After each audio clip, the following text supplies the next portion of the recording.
الحمد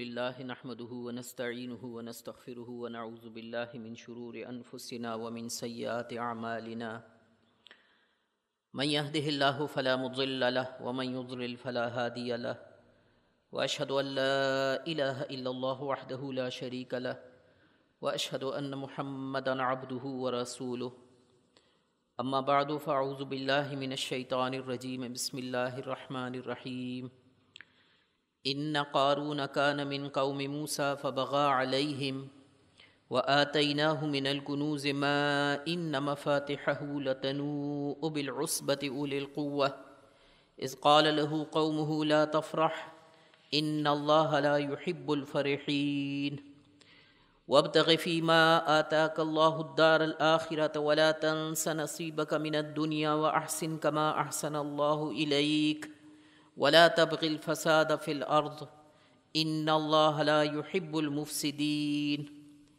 قال إنما أوتيته على علم عندي أولم يعلم أن الله قد أهلك من قبله من القرون من هو أشد منه قوة وأكثر جمعا ولا يسأل عن ذنوبهم المجرمون فخرج على قومه في زينته قال الذين يريدون الحياة الدنيا يا ليت لنا مثل ما أوتي قارون إنه لذو حظ عظيم وقال الذين أوتوا العلم ويلكم ثواب الله خير لمن آمن وعمل صالحا ولا يلقاها إلا الصابرون فخسفنا به وبداره الأرض فما كان له من فئة ينصرونه من دون الله وما كان من المنتصرين وأصبح الذين تمنوا مكانه بالأمس يقولون ويك أن الله يبسط الرزق لمن يشاء من عباده ويقدر لولا أمن الله علينا لخسف بنا ويك أنه لا يفلح الكافرون تلك الدار الآخرة نجعلها للذين لا يريدون علوا في الأرض ولا فسادا والعاقبة للمتقين صدق اللہ العظیم رب اشرح لي صدری ويسر لي أمري واحلل عقدة من لساني يفقهوا قولي اللهم أرنا الحق حقا وارزقنا اتباعه وأرنا الباطل باطلا وارزقنا اجتنابه اللهم ألهمنا رشدنا وأعذنا من شرور أنفسنا آمین یا رب العالمین۔ سورہ قصص کی آیت نمبر 76 سے اور آیت نمبر 83 تک ابھی آپ کے سامنے میں نے تلاوت کی ہے۔ ان آیات مبارکہ میں ایک قصہ بیان کیا جا رہا ہے، اور جیسے کہ پہلے بھی یہاں پر گفتگو میں یہ ذکر کیا جا چکا ہے، ان قصوں کا مقصد جو ہے وہ قصہ گوئی نہیں ہے، کوئی داستان گوئی نہیں ہے، بلکہ اس کے اندر جو سبق پوشیدہ ہے، پنہاں ہے، وہ اصل میں مطلوب ہے۔ یہاں ایک کردار کا ذکر کیا جا رہا ہے،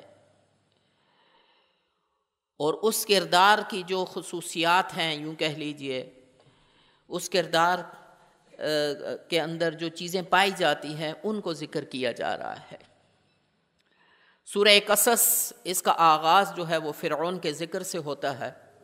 ان فرعون علا فی الارض، کہ فرعون جو ہے اس نے سرکشی اختیار کی ہے، علو اختیار کر لیا ہے، وہ بڑائی اور برتری چاہتا ہے دنیا کے اندر۔ اور اختتام جو ہے وہ قارون کے ذکر سے ہو رہا ہے۔ یوں کہہ لیجئے کہ ابتدا جو ہے وہ سیاسی سرکشی جو ہے وہ اللہ کی حاکمیت کو چھوڑ کر اپنی حاکمیت، انا ربکم الاعلی، میں تمہارا رب ہوں، سب سے اعلیٰ، سب سے بڑا، اور الیس لی ملک مصر وہذہ الانہار تجری من تحتی، کیا مصر کی حکومت میری نہیں ہے اور یہ آبپاشی کا نظام، یہ نہری نظام جو ہے یہ میرے انڈر چل رہا ہے۔ افلا تبصرون، تو کیا تم دیکھتے نہیں ہو، غور نہیں کرتے کون اس کا حاکم ہے؟ اور پھر یہ مالی سرکشی جو ہے یہاں قارون کے ذکر میں اس کا ذکر کیا جا رہا ہے کہ اللہ نے مال و دولت عطا کیا ہے، لیکن اس کا نتیجہ کیا نکلتا ہے؟ بجائے اس کے کہ اللہ کی طرف منسوب کیا جائے، وہ سب اپنی طرف منسوب کر رہا ہے، اور اسی طرح وہ ایک سرکشی کا رخ جو ہے اس نے اختیار کر لیا۔ فرمایا ان قارون کان من قوم موسیٰ، قارون جو ہے وہ موسیٰ علیہ السلام کی قوم سے تھا۔ حضرت موسیٰ علیہ السلام کے چچا زاد بھائی تھا، وہ بنی اسرائیلی تھا، لیکن کیا فبغى علیہ، پھر وہ ان پر زیادتی کرنے لگا۔ بنی اسرائیل میں سے تھا، لیکن فرعونیوں کے ساتھ مل کر اپنی ہی قوم پر زیادتی کرنے لگا۔ یہ ہوتا ہے کوئی جو مفتوح قوم ہوتی ہے، اس میں سے لوگ چنے جاتے ہیں، لیے جاتے ہیں۔ کچھ غدار جو ہے وہ فاتح قوم جو ہے اپنے لیے رکھتی ہے، اور ان کو ہمارے ہاں بھی ہوا ہے۔ انگریز جب آیا ہے تو اس کو راستہ دینے والے، صرف پیسے دینے والے، اس کی مخبری کرنے والے ہم ہی میں سے تھے نا۔ یہ میر جعفر اور میر صادق جو ہے، یہ خالی میر جعفر اور میر صادق تو نہیں تھے، بہت لوگ تھے جو ان کے کہے پر چل رہے تھے، اپنوں کے ساتھ غداری کی ہے۔ یہ اگر میر جعفر اور میر صادق نہ ہوتے تو کبھی میسور اور کبھی بنگال جو ہے وہ فتح نہ ہو سکتا تھا، اور لوگوں کو بھی یہ خان بہادر کے القاب اور یہ دوسرے جو ہے سر کے القاب، یہ القاب جو دیے جاتے تھے، اور پھر القاب تو نہیں ہوتے تھے، پھر اس کے ساتھ ساتھ جو بھی جاگیریں اور جو بھی خلطیں اور جو کچھ بھی دیا جاتا تھا، جس طرح سے انہوں نے اپنی ہی قوم کے، اپنے ہی مسلمانوں کے خلاف جو کچھ کیا ان لوگوں نے، تو یہ ہر دور میں رہا ہے۔ اور جو قوم بھی قابض ہوتی ہے، وہ فاتح ہوتی ہے، وہ مفتوح قوم میں سے، یہ جو مغلوب ہوتے ہیں ان میں سے ایسے کردار جو ہے وہ تلاش کرتے ہیں۔ تو فرمایا فبغى علیہ، وہ پھر انہی میں سے انہی پر کچھ زیادتی کرنے لگا، بنی اسرائیلیوں پر زیادتی کرتا تھا ان کے خلاف۔ اب ظاہر ہے کہ وہ فرعون خود تو کچھ نہیں کرتا تھا، انہی لوگوں کے ذریعے سے وہ کر رہے۔ احرام مصر بنائے جا رہے ہیں تو یہی لوگ ہوں گے، یہ جو غدار ابن غدار ہوتے ہیں یہی لوگ جو ہیں پھر آگے آتے ہیں۔ پھر ان کو نوازا جاتا ہے، بڑے بڑے ٹھیکے دیے جاتے ہیں، کانٹریکٹس دیے جاتے ہیں، ہر طرح سے ان کو جو ہے یوں کہہ لیجیے کہ ان کا منہ بند کیا جاتا ہے، پلاٹس دیے جاتے ہیں تاکہ یہ خوش رہیں، اور انہی کی گردنوں کے زور پر پھر وہ حکومت کرتے ہیں، انہی کے سروں پر سوار ہو کر پھر وہ حکومت کرتے ہیں۔ وَآتَيْنَاهُ مِنَ الْكُنُوزِ، اور ہم نے دیے تھے اس کو خزانے، مَا إِنَّ مَفَاتِحَهُ لَتَنُوءُ بِالْعُصْبَةِ أُولِي الْقُوَّةِ، کہ اس کی کنجیاں جو ہے اس کو اٹھانے سے لوگوں کی ایک مضبوط جماعت جو ہے وہ بڑی مشکل سے اٹھاتی تھی اسے، وہ تھک جاتے تھے۔ یا آج کل کے تالے اور کنجیوں پر قیاس مت کیجئے، وہ چھوٹے چھوٹے تالے اور کنجیاں وہ نہیں، بلکہ پرانے زمانے میں وہ بڑے بڑے جو پھاٹک ہوتے تھے اور اڑنگے لگائے جاتے تھے، تو اس کو اٹھانے میں ایک مضبوط جماعت، ایک مضبوط گروہ جو ہے وہ بھی عاجز آ جاتا تھا۔ تو کنجیوں کا یہ حساب ہے، تو پھر خزانے جو ہیں وہ کتنے زیادہ ہوں گے۔ اذ قال له قومه لا تفرح، جب کہا اس کی قوم نے لا تفرح، دیکھو اتراؤ مت۔ کچھ لوگ جو ہے نیک لوگ جو تھے اس کی قوم میں، انہوں نے کہا کہ دیکھو زیادہ تکبر کرنے کی، اترانے کی، چوڑا ہونے کی ضرورت نہیں ہے، اپنے حد میں رہو، اپنے جامے میں رہو، زیادہ جو ہے وہ اپنے آپ کو شیخی مت بھگارو۔ ان اللہ لا يحب الفرحین، بے شک اللہ تعالیٰ جو ہے وہ اترانے والوں کو پسند نہیں کرتا، اللہ کو ایسے لوگ جو ہے وہ پسند نہیں ہے۔ وَابْتَغِ فِي مَا آتَاكَ اللَّهُ الدَّارَ الْآخِرَةَ، اور جو کچھ اللہ نے تمہیں دیا ہے اس سے وہ آخرت کا گھر جو ہے اس کی کمائی کرو۔ اللہ نے یہ مال و دولت دیا ہے تو اس سے اس گھر کی کوشش کرو۔ یہ مال، یہ دولت، یہ ذاتی طور پر کوئی خراب چیز نہیں ہے۔ وَمَا تُنْفِقُوا مِنْ خَيْرٍ فَلِأَنفُسِكُمْ، ارشاد باری تعالیٰ ہے جو کچھ بھی تم خیر میں سے، یہ دولت میں سے خرچ کرو گے اپنے ہی بھلے کے لیے کرو گے۔ وَإِنَّهُ لِحُبِّ الْخَيْرِ لَشَدِيدٌ، تو قرآن مجید تو اس کو خیر قرار دیتا ہے، لیکن اس کا مقصد کیا ہونا چاہیے؟ فرمایا اس سے آخرت کا گھر تلاش کرو، اس گھر کی کوشش کرو، اس گھر کے لیے، جیسے کہ ایک حدیث میں آیا ہے کہ دو بندوں جن پر رشک جائز ہے، وہ کیا ہے؟ ایک ان میں سے وہ ہے جس کو اللہ نے مال اور دولت عطا فرمایا، اور وہ دن رات جو ہے اس کو اللہ کی راہ میں لٹا رہا ہے۔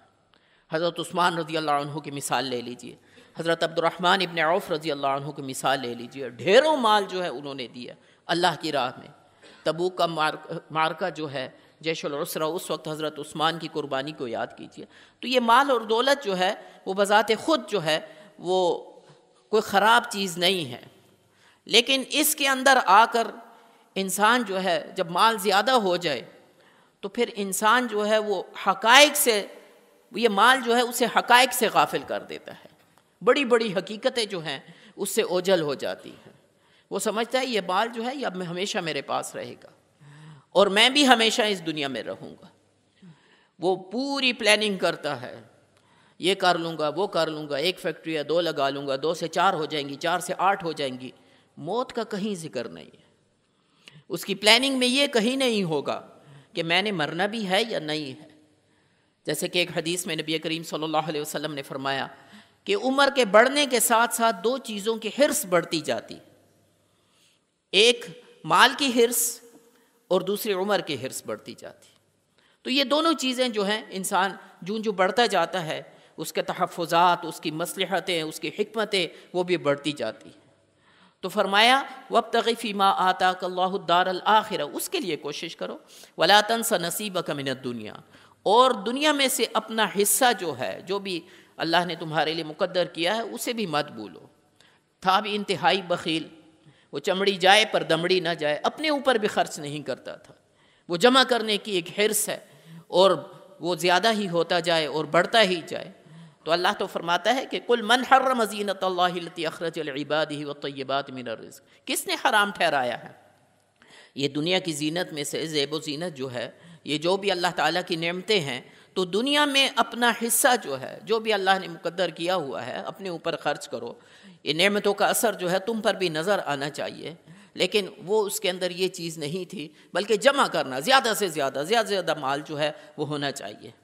وَلَا تَبْغِ الْفَسَادَ فِي الْأَرْضِ، اور زمین میں فساد مت چاہو، فساد برپا مت کرو، اس کی کوشش مت کرو۔ یہ فساد کیا ہے؟ حضرت موسیٰ کا چچا زاد بھائی ہے، لیکن وہ بالکل برعکس ہے، وہ فرعون کے ساتھ ملا ہوا ہے، اس کا حالی موالی ہے۔ تو حضرت موسیٰ علیہ السلام اب جو محنت کر رہے ہیں، کوشش کر رہے ہیں، وہ اللہ کے دین کی دعوت دے رہے ہیں، اللہ کا پیغام پہنچا رہے ہیں، اس میں اڑنگے ڈال رہا ہے، اس کو جو ہے روکنے کی کوشش کر رہا ہے، اس کے خلاف کوششیں کر رہا ہے، اس کو فساد کہا جا رہا ہے۔ اور جب وہ جیسے کہ سورہ بقرہ میں آیا ہے وَإِذَا قِيلَ لَهُمْ لَا تُفْسِدُوا فِي الْأَرْضِ قَالُوا إِنَّمَا نَحْنُ مُصْلِحُونَ، جب کہا جاتا ہے کہ زمین میں فساد مت برپا کرو، وہ تو کہتے ہیں ہم تو اصلاح کرنے والے ہیں، ہم تو کہتے ہیں کہ دونوں طرف جو ہے وہ چلتا رہے، یہ لڑائی جھگڑا اور اس طرح خواہ آپس میں جو ہے یہ نہ ہو، بلکہ ایک سلسلہ جو ہے چلتا رہے۔ تو فرمایا وَلَا تَبْغِ الْفَسَادَ فِي الْأَرْضِ إِنَّ اللَّهَ لَا يُحِبُّ الْمُفْسِدِينَ، بے شک اللہ تعالیٰ مفسدین کو پسند نہیں کرتا۔ اب اس کا جواب کیا تھا؟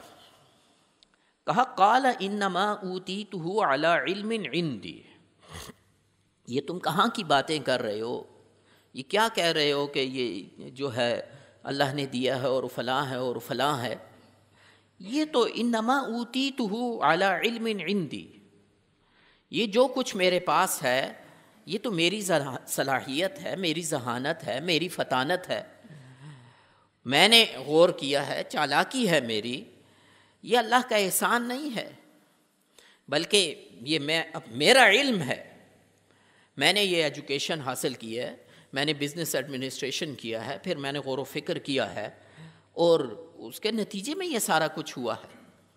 تم جوتیاں پٹخاتے پھر رہے ہو، میں اپنی صلاحیتوں کی بنیاد پر یہاں پہنچ گیا ہوں۔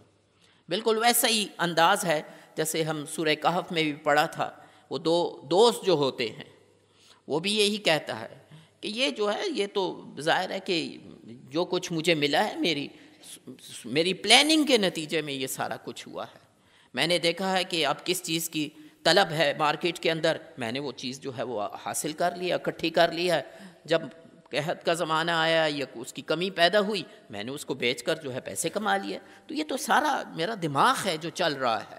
قال انما اوتیتہ علی علم عندی اولم یعلم، فرمایا کیا وہ یہ نہیں جانتا ان اللہ قد اہلک من قبلہ من القرون، اللہ تعالیٰ اس سے پہلے کتنی ہی جماعتوں کو، کتنی ہی بستیوں کو ہلاک کر چکا ہے.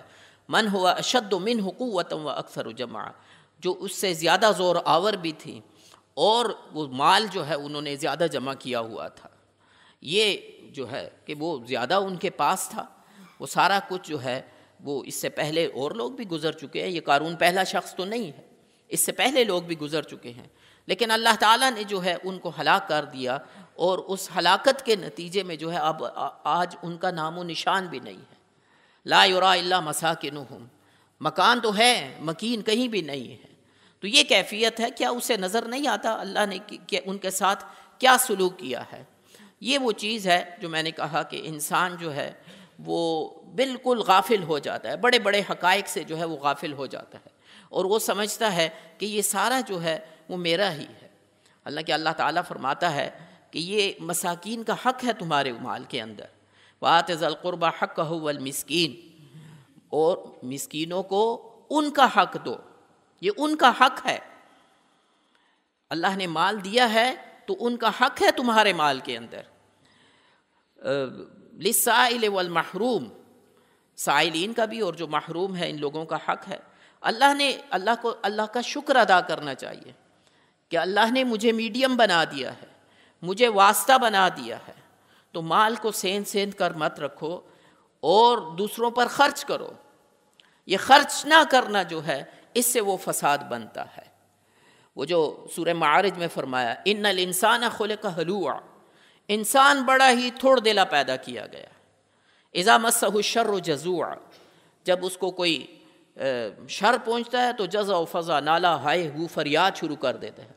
وَإِذَا مَسَّهُ الْخَيْرُ مَنُوعًا، اور جب اس کو کوئی خیر پہنچتا ہے، مال پہنچتا ہے تو پھر سنبھال کر رکھنے لگتا ہے.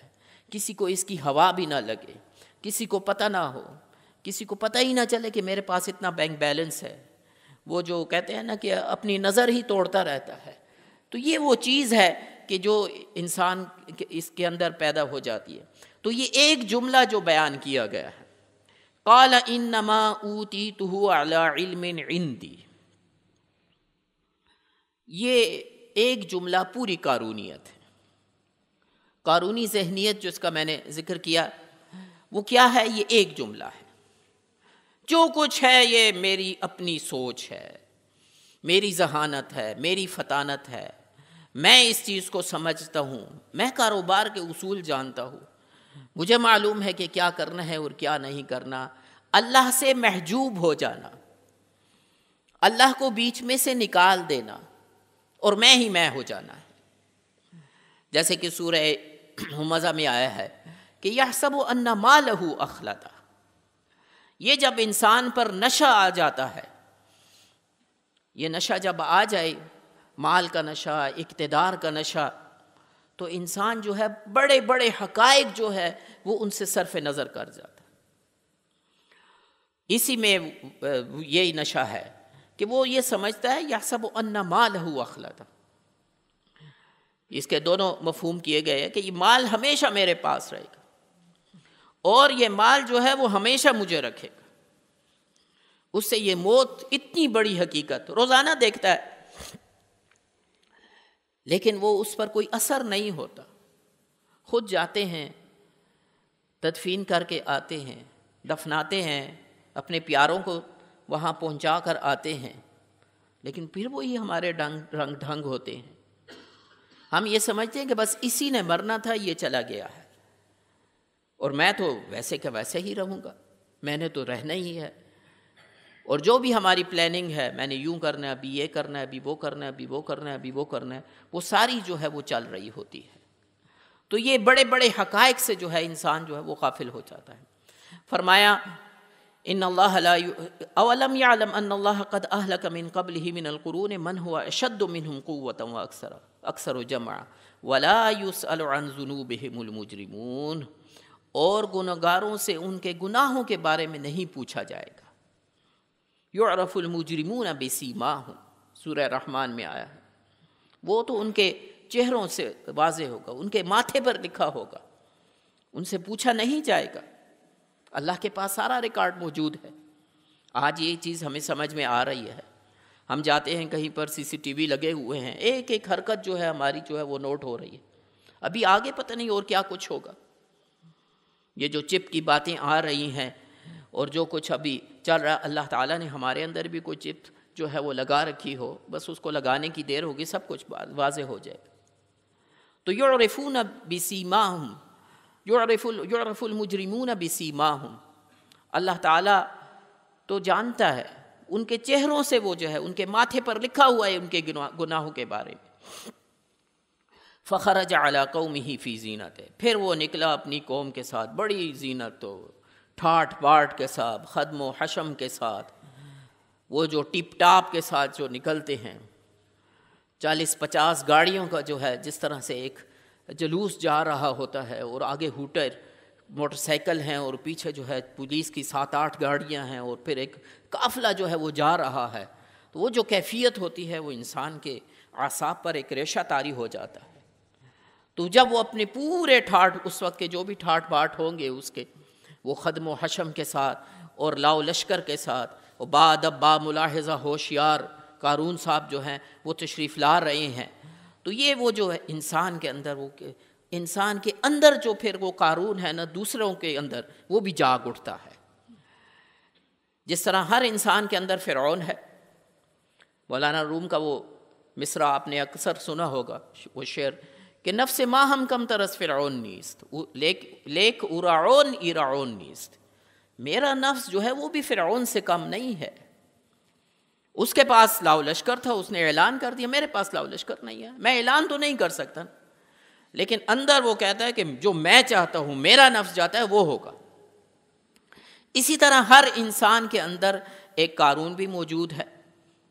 تو وہ جو کیفیت تھی انہوں نے دیکھا تو ان کا ہائے زبردست، کیا زبردست، کیا اس کے اندر، کیا اللہ نے اس کو شان دی ہے، کیا دولت ہے، اور کیا اس کے ٹھاٹ باٹ ہیں. تو فرمایا قال الذین یریدون الحیات الدنیا، وہ لوگ جو دنیا کی زندگی کے چاہنے والے تھے، دنیا کی زندگی کے مرید تھے، یریدون مرید تھے، یہی دنیا ان کے پیش نظر تھی. اسی دنیا کے اندر بس یہی سارا کچھ جو ہے. وما لہ فی الآخرۃ من خلاق والی بات ہے، وہ آخرت جو ہے اس میں ان کا کوئی حصہ نہیں ہے. انہوں نے کہا یا لیت لنا مثل ما اوتی قارون، کاش ہم کو بھی ملا جیسا کہ ملا ہے قارون کو. انہ لذو حظ عظیم، بے شک یہ تو بڑے نصیبے والا ہے.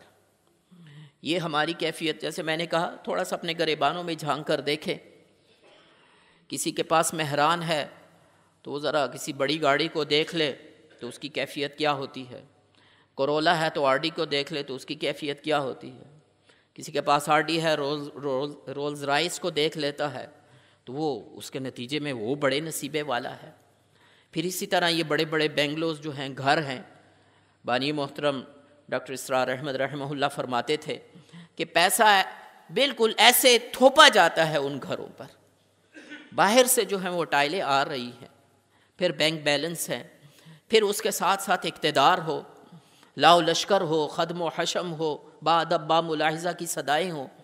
تو انسان کے ذہن میں وہ آخرت کا گھر جس کے پیش نظر نہ ہو تو یہی بات ابھرتی ہے نا، واہ کیا بات ہے، کیا نصیبہ ہے.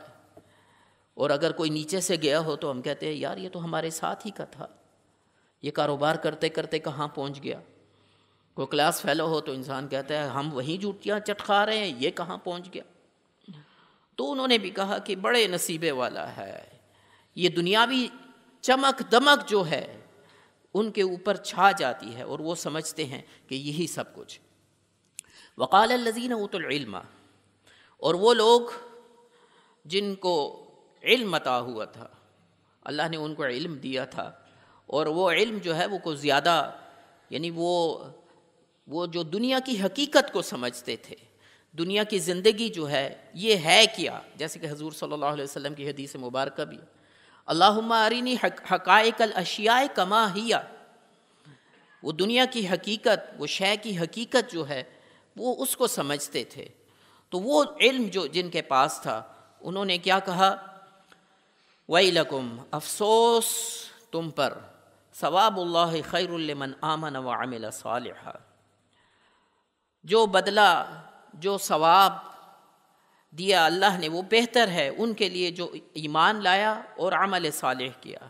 ولا یلقاها الا الصابرون، اور یہ چیز حاصل نہیں ہوتی مگر صبر کرنے والوں، جو صبر کرتے ہیں، اللہ تعالیٰ کی اطاعت پر کاربند رہتے ہیں، گناہوں سے جو ہے وہ پرہیز کرتے ہیں، تقدیری مسائل جو بھی آ جائیں ان پر صبر کرتے ہیں، اور دنیا کے مقابلے میں وہ آخرت کو ترجیح دیتے ہیں۔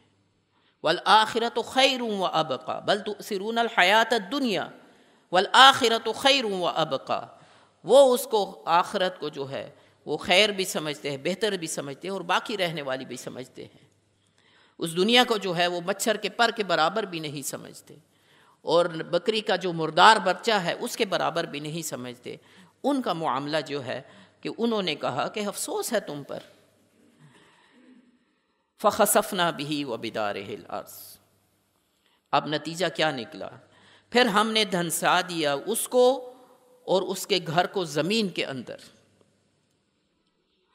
فما کان له من فئۃ ینصرونہ من دون اللہ، اور پھر نہ ہوئی اس کی کوئی جماعت جو مدد کرتی اس کی اللہ کے سوا، کوئی اس کے کام نہیں آیا۔ وما کان من المنتصرین، اور نہ وہ خود اپنی کو مدد لا سکا۔ وَأَصْبَحَ الَّذِينَ تَمَنَّوْا مَكَانَهُ بِالْأَمْسِ، اور کہنے لگے وہ جو کل آرزو کر رہے تھے، جو کل اس کے خدم و حشم کو دیکھ کر اس جیسا بننے کی وہ اندر کی قارونیت جو ہے وہ جاگ اٹھی تھی انسان کے اندر، وہ کہنے لگے یقولون، وَيْكَأَنَّ اللَّهَ، افسوس، اللہ یبسط الرزق لمن یشاء ویقدر، اللہ تو جو ہے رزق کو فراہم کرتا ہے، کھول دیتا ہے جس کے لیے چاہتا ہے، ویقدر، اپنے بندوں میں سے، ویقدر، اور جس کے لیے چاہتا ہے وہ معاف کر دیتا ہے، اندازے سے دیتا ہے۔ لولا امن اللہ علینا لخسف بنا، اگر اللہ ہم پر احسان نہ کرتا تو ہم کو بھی زمین میں دھنسا دیتا، ہمارے ساتھ بھی یہ معاملہ ہو جاتا۔ یہ تو اللہ کا شکر ہے، یہ ایک واقعے نے ان کی پوری ذہنیت کو پلٹ دیا، انقلاب حال، ان کا ذہنی انقلاب جو ہے وہ آ گیا کہ یہ اگر نہ ہوتا تو ہم بھی دھنس جاتے، ہمارا بھی اس کے ساتھ انجام بد ہوتا۔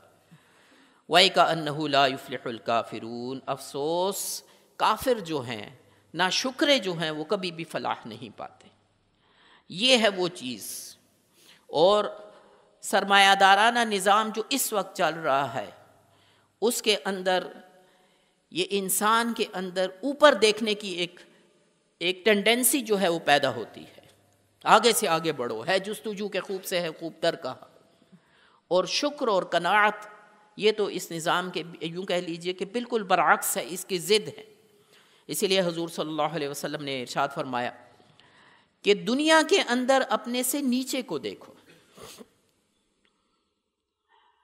اور دین کے اندر اپنے سے اوپر کو دیکھو، اس سے تمہارے اندر شکر پیدا ہوگا، قناعت پیدا ہوگی، اللہ کی رضا میں راضی رہنے کا جذبہ پیدا ہوگا۔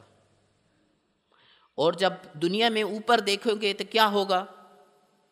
ایک بے چینی، ایک خلش، میرے پاس یہ نہیں ہے اور میرے پاس وہ نہیں ہے، ہر وقت جو ہے وہ ہاتھ ملتے رہیں گے، کاش میں بھی یوں ہو جاتا، یہ کاش ہی کاش جو ہے ساری زندگی جو ہے انہی کاشوں میں گزر جاتی۔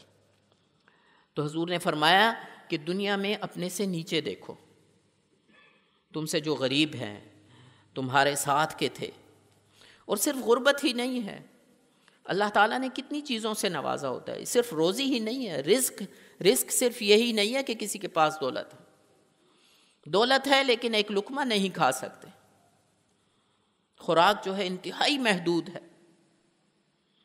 گھر میں ایسی بیماری ہے یا خود کو ایسی بیماری لگ گئی ہے، وہ کہتے ہیں سب کچھ لے لو مجھے اس سے بچا لو، کینسر جیسا مرض ہے، ہیپیٹائٹس جیسا مرض ہے، کوئی اور ایسے آج کل تو نت نئی بیماریاں ہیں، گھر کے اندر مستقل کوئی پریشانی ہے۔ تو اللہ تعالیٰ نے اگر تمہیں وہ نہیں دیا جو کچھ دیا ہے اس پر تو غور کرو، انسان کے اندر شکر ہی پیدا ہوگا، شکر کے جذبات پیدا ہوگا، اور اگر یہ نہیں ہے تو ساری زندگی بے چینی اور خلش میں ہی گزرے۔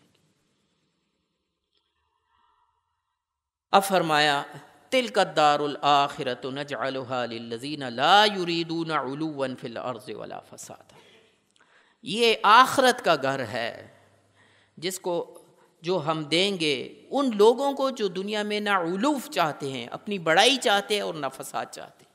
علوف کیا تھا اس صورت کے شروع میں؟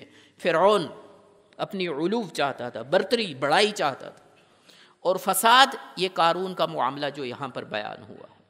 والعاقبۃ للمتقین، اور عاقبت جو ہے وہ تو متقین ہی کے لیے ہے، وہ لوگ جو اس دنیا میں یوں زندگی گزارتے ہیں کہ ان کی نظر جو ہے وہ خیر و ابقا پر ہوتی ہے، اور جو کچھ اللہ نے اس دنیا میں دیا ہے اس پر وہ شکر جو ہے وہ کرتے ہیں، دنیا میں مسابقت نہیں کرتے بلکہ مسابقت الی الخیر کرتے ہیں۔ سابقوا الی مغفرۃ من ربکم وجنہ، وہ اللہ کی مغفرت اور جنت کے لیے آگے بڑھتے ہیں، مسابقت اختیار کرتے ہیں۔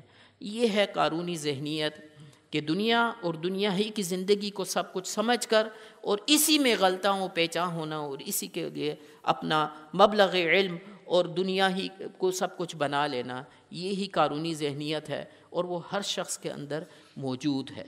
جس کو اللہ نے دے دیا وہ اس کا اظہار بھی کرتا ہے، بلکہ اندر تو وہ بہرحال کسی نہ کسی درجے میں موجود ہے۔